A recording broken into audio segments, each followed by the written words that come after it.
Mary Dziorny, we are so excited to have you here. For those who do not know, Mary has over 10 years of experience in security education and awareness, over 20 in education, and has been and currently is a professor at different universities across the United States. And she is here to kick us off to help bring us in, you know, the science of teaching. We all talk about behavior change in education, and there's a wide field of study to talk to us about how we can educate better. And so Mary, whenever you're ready, you can go ahead and take it away. Awesome. Well, thank you for that amazing introduction, Stephanie. I really appreciate it. All right. So today I'm going to talk to you about, like Stephanie said, some of the science of teaching and the science of learning. A lot of people who come into the awareness field don't necessarily have a background in education. Some people do, some people don't. And so this session is basically to kind of give you a bite-sized taste of that world and give you some very definite tools and tips that you can take back right away. So a little bit about me. I am Dr. Dziorny. I don't generally require anybody to call me that. Even my students call me Dr. D. But I do have an education, a PhD in educational technology, 20 plus years of teaching online and in person, 10 years building and leading awareness programs, enjoy cooking, sewing, and singing. I live in DFW with my family and my 2 fur kids. So the big one, the big brown one is Bubba, and the other one is Kaylee, and that's my partner, Aaron. So we're going to talk about a couple of different learning theories and instructional design models today, and kind of why you need them and how they all fit together. And this was prompted by the SANS Security Awareness program building class that incorporates the ARCS model, Keller's ARCS model of instructional design, which is an awesome model, and I love it. But it's sometimes hard for people without an education background to figure out how to apply it in the everyday. And so that's sort of what we're going to be talking about today. So we're going to review that model for those of you who don't know it, those of you who haven't seen it in a while. We're going to do a real quick little overview of it, talk about kind of where it falls a little short on planning day to day. And then we're going to talk also about three different models in addition to that you can work with together. They all work together, and they all work with ARCS as well, just to kind of give you a little bit better, more concrete control over your programs, and some thoughts on how to develop not just individual learning activities, but how to kind of think of them all together and put them all together. So before we go too much farther, I want everybody to make sure that you can get into either the questions, the Q&A, or the Slack. If you can get into Slack, the hallway Slack channel, that's going to be the best, because we're going to be doing a lot of interaction in this session. And obviously I can't have you talk to me. If we were in person, we'd be sitting around tables and working in groups and things. But in this virtual environment, you're going to be putting a lot of information into the Slack channel. So make sure that you can get in there, that you've got that up and ready to go. Those of you who can't get into Slack, I've got the Q&A panel up, so you can put your input in there and we can kind of go from there. All right, so we're going to start off with just a quick little overview of the ARCS model. So the ARCS model is comprised of 4 pieces: attention, relevance, confidence, and satisfaction. And it's interesting because it was the very first instructional design model that ever included the concept of student motivation. Prior to that, they literally would deliberately exclude motivation from all of the models, which modern thinking, we kind of look at that and go, that's crazy, but that's the way it was. And so ARCS was the first one that really looked at how do we get people to even be interested in learning? So if you kind of look through here, there's some different pieces to it. And it's, like I said, it's very good overall. ARCS is a very good model for looking at kind of larger scale programs, or if you know how to write a lesson plan, ARCS is great because you've already got your lesson plan skills, and then you just kind of refocus them with ARCS. Oh, and yes, we can drop it into chat as well. I'll do that here in just a bit. All right, so yes, we can, the video, the request is to drop the video into chat as well, because there's some people who can't get into Slack. Done. I just dropped it in there for you. Perfect. Thank you so much. Awesome. All right. Oh, yep, there it is. I see it. Okay, so so a big thing with ARCs, and the neat thing about ARCs too is I was watching some of the behavior models today. ARCs is very tied into that information as well, or I guess vice versa, because I think ARCs predated some of them. So anyway, so this is just a really quick overview of ARCs. It's great. It's a wonderful concept, but it can be a little difficult to put into practice because, like I said, it's a little bit too broad. If you don't have any experience in education and lesson planning and designing or instructional design or any of that kind of stuff, it can be a little overwhelming. Okay, great. So I have this attention and relevance and confidence and satisfaction. It all leads to student motivation. Lovely. And what does that exactly look like? Like, how do I take that and do something with it? So that's kind of the gap that we're going to be filling here today. Okay. So let's take a quick look at instructional design. I noticed in the hallway, I've got a designer in here. So if you, any other instructional designers, woohoo. So why does it matter? I'm not going to read this quote to you, but I'm just going to give you a second. Take a look at it.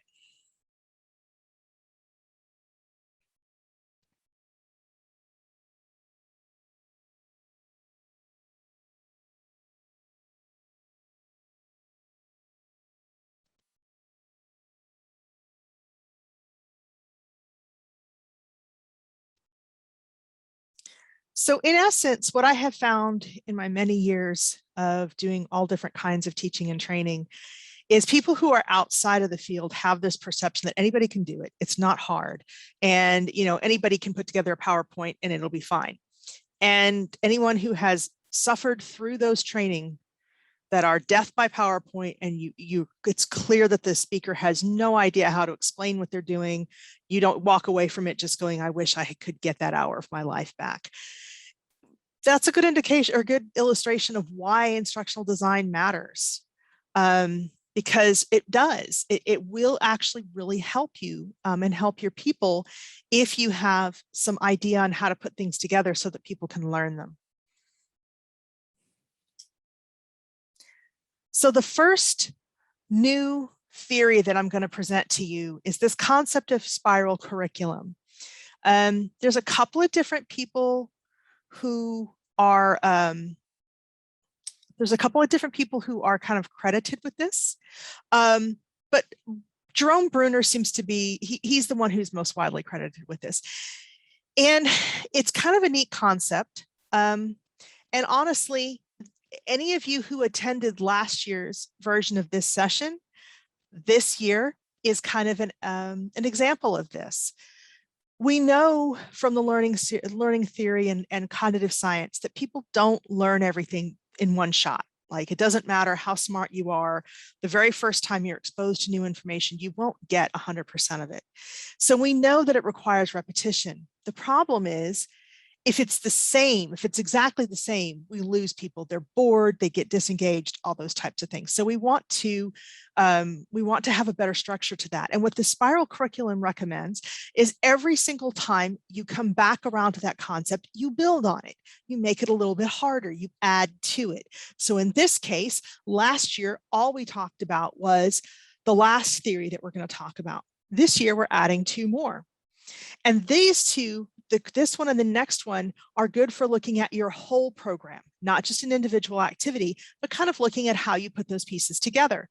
So when you start talking about password hygiene, the first time you do it, it's going to be fairly basic. And then you can add to it and add more pieces to it and keep going.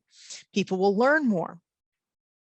This is an excellent theory for teaching awareness concepts because we always come back to these things.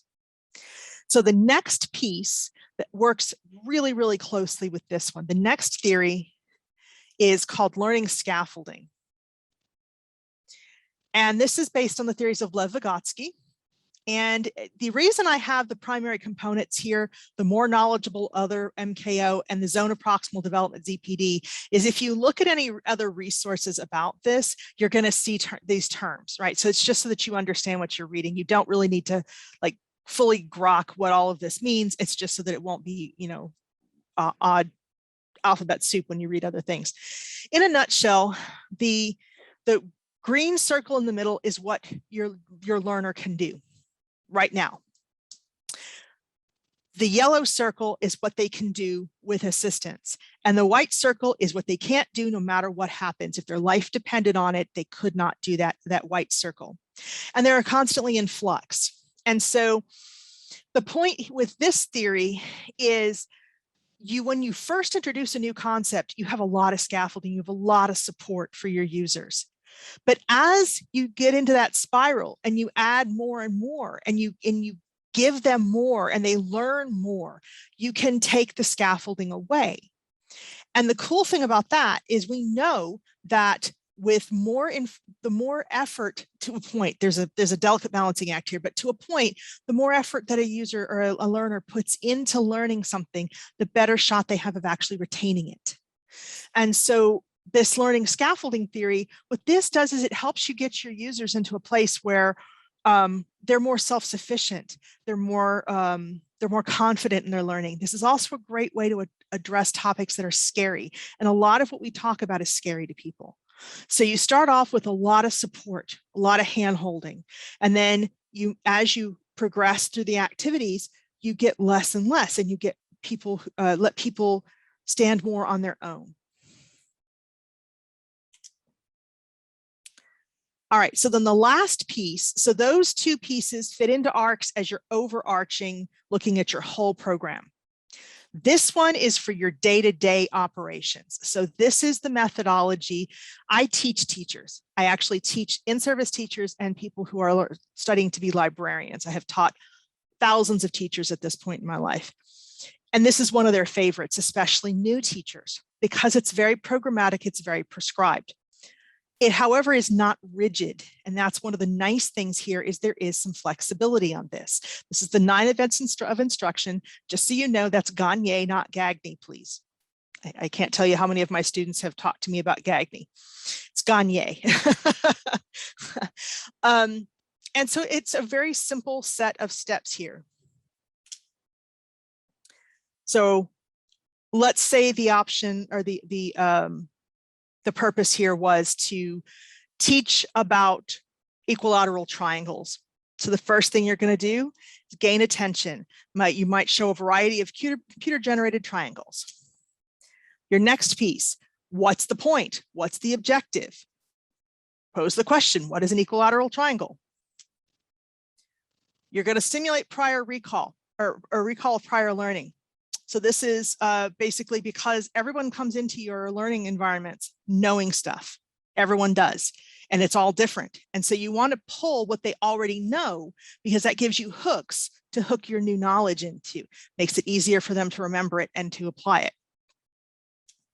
Next thing you're going to do is start talking about what you do. I mean, what you want them to do. Give them the definition.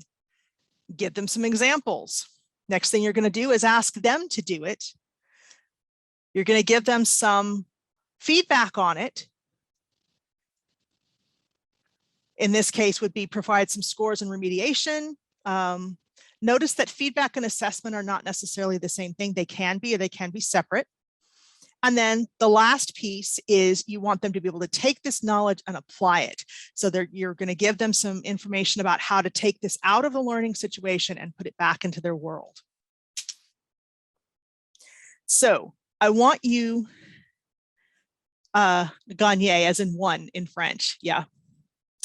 All right, so I want everybody to take just a few seconds and think about what one learning problem or one learning activity that you want to design in your own program. Take just a second to think about that. And then we are going to start in Slack and in the QA channel. You're going to start giving me some ideas on what you might do for each of these steps. And the idea here is you're going to share with each other, right? That's one of the most beautiful things about this conference. I can't tell you how much I have learned. I've been to almost every one of these conferences, and I always come home learning something new. And sometimes it's very nice to be able to just like have some solutions there. So that's what we're going to be doing here. So first of all, think about your problem that you want to solve. Think about what type of activity you want to build, and go ahead and drop some ideas into Slack and into the Q&A.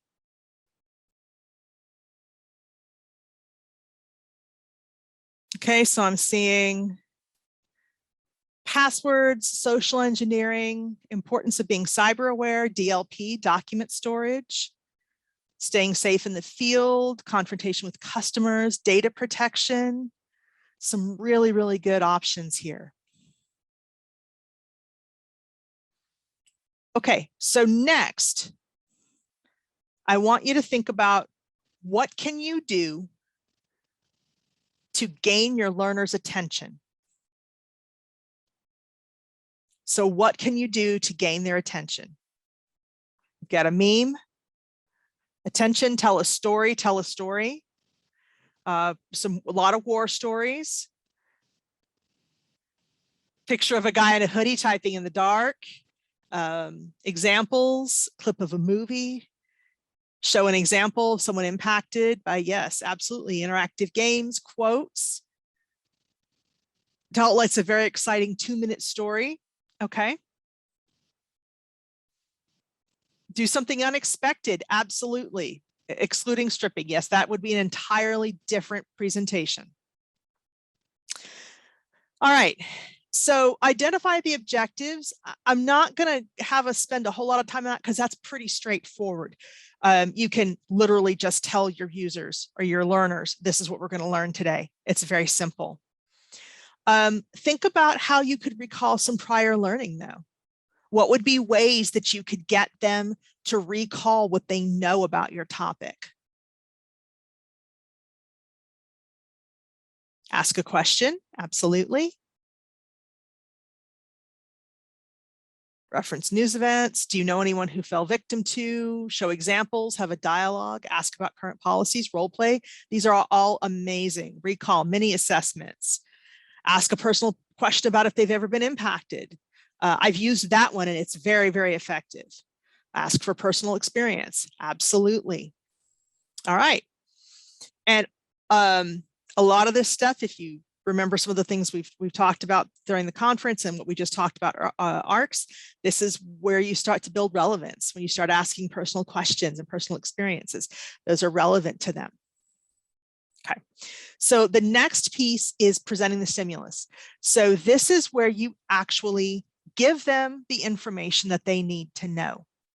So think about how you could quickly present information to your users or your learners on this topic. So what are some suggestions where you could put those things together? Short education video or infographic, absolutely, visually. Give an example, statistics, illustration, charts and stats, absolutely. Depends on what it is and who your users are, but you absolutely can do that. All right. So think about now step number 5, guiding the learning. How can you guide your users into doing the things that you want them to do? So think about your topic and think about what you can have your users actually do to start practicing what you want them to do. So involve them, but how? Karen, can you expand on that a little bit? Scenario role play, simulations, propose a problem to be solved. Practice pointing out fish indicators. Yep. Ask about de-escalation techniques. Notice that nothing in here is death by PowerPoint, right? And this is, I think, where a lot of people kind of get stuck is they go to they can kind of go to step 4 and then they really don't think about the rest of the steps. Show them a scenario of interacting with data. What would you do in this situation? Absolutely. Give them an opportunity for decisions. And so then we move into step 6, where you want them to do something on their own. And so some of you are kind of combining 5 and 6 together, and that's perfectly fine.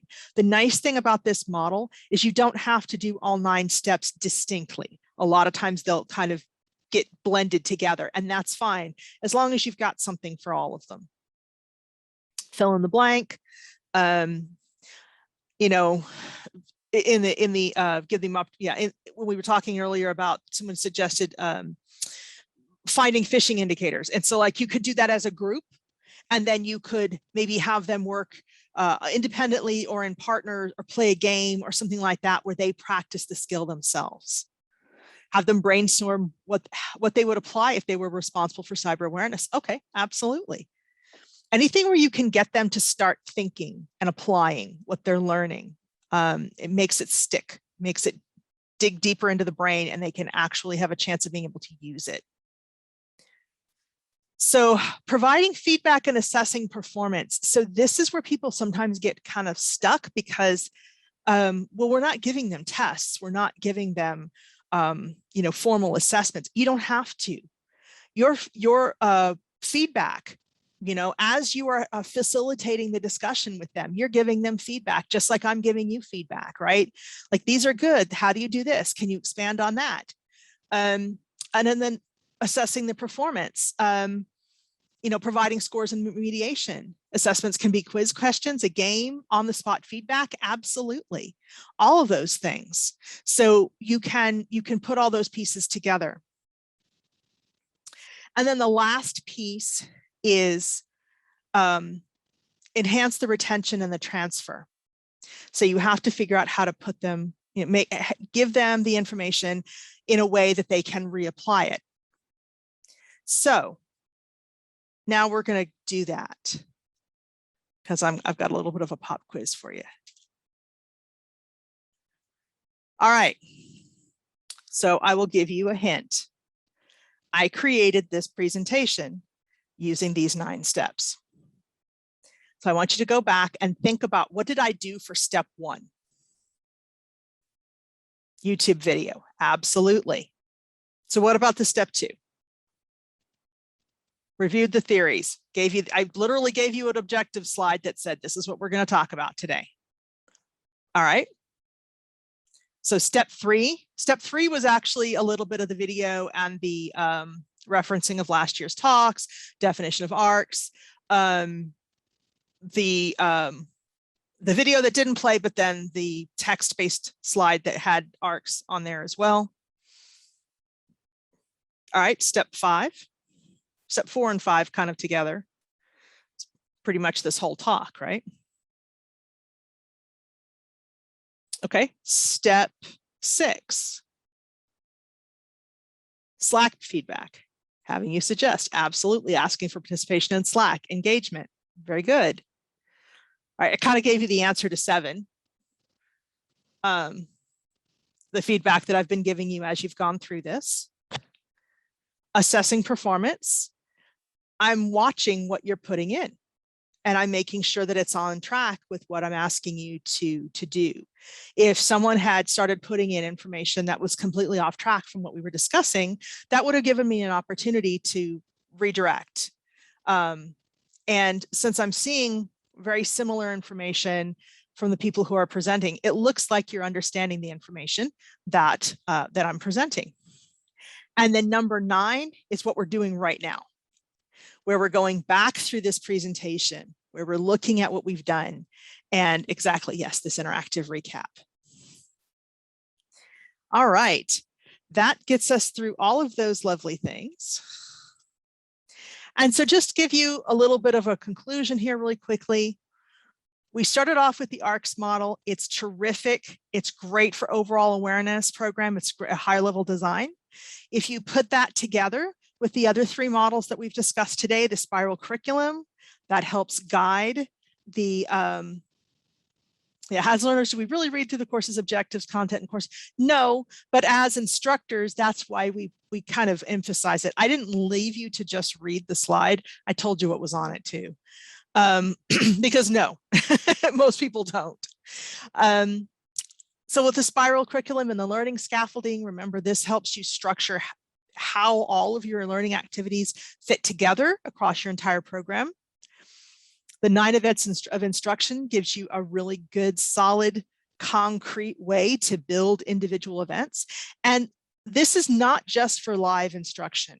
I've used this for instructor-led, for online instruction, for games, for designing games. I've done digital scavenger hunts, excuse me, escape rooms, all those types of things. You can still use these same concepts and these same ideas to build all these different things. And the other thing is, if you'll notice, it didn't take that long to go through all 9 steps. So I've given you a lot of information. So you'll have these slides. There's a lot of great information. There is a ton of information about all of these different theories, but I tried to give you ones that are, they're not 20 pages of academic speak. They're a little bit more accessible, a little bit easier to read and understand. All right, I think we are right at time, but I will hang out in the hallway here. If you have any questions, I'll be more than happy to answer them. And here's my contact information.